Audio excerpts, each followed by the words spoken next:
Bismillah, alhamdulillah, wa salatu wassalam rasulullah. You're listening to Islam Always, where we're always open 24 hours a day and always plenty of free parking. We have a question dealing with the subject of the Tawheed in Islam, or the oneness of Allah. The question is number 12 from our website called God Allah.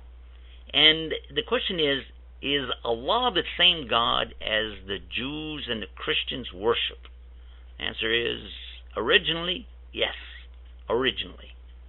The word in Hebrew came from El, because the Jews did not feel it was appropriate to pronounce the whole name of Allah, so they said simply El. And in Arabic, Ilah is the word for God.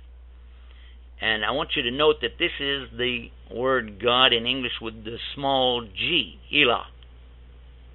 Compare this to Eloi and Eli in the New Testament.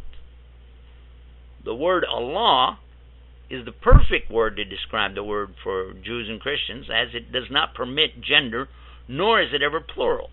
Therefore, when the word is used, as in the Old Testament, Elohim, or in Arabic, Allahumma, these would appear at first to be plural or female gender, but they're not. This is just royal in respect to Allah.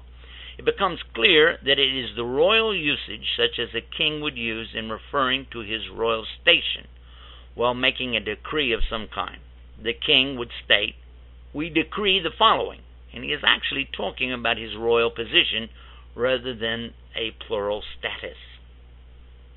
There's no word in English for God of Israel or the God of Jesus. This explains why the spelling remains the same whether we speak about a false god, a pagan god, or idol.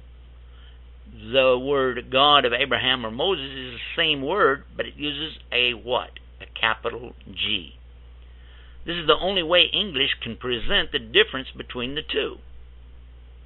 However, in the Semitic languages, it's easy to distinguish the difference between a god, Ilah, and the god, Allah, due to the structure of the word itself.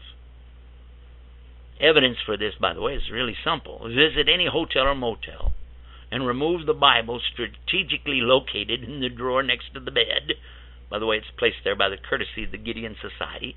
And note inside the first few pages a reference to the translators of the Bible that they have made into 27 languages. The second example they give is the Arabic language of the passage in the New Testament from the Gospel of John. St. John 3:16. The verse begins in English, "For God so loved the world." And in the Arabic translation, the word used for God is Allah. Alif, Lam, Lam, Ha.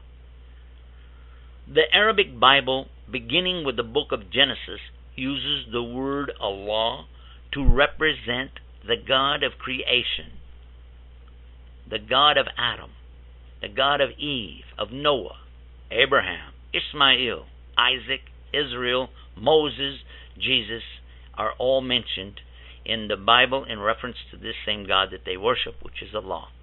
Page 1 of Genesis has the word Allah 17 times. For more about this and other topics about Islam, what we believe about Allah, visit our internet website at islamalways.com, where we're always open 24 hours a day and always plenty of free parking.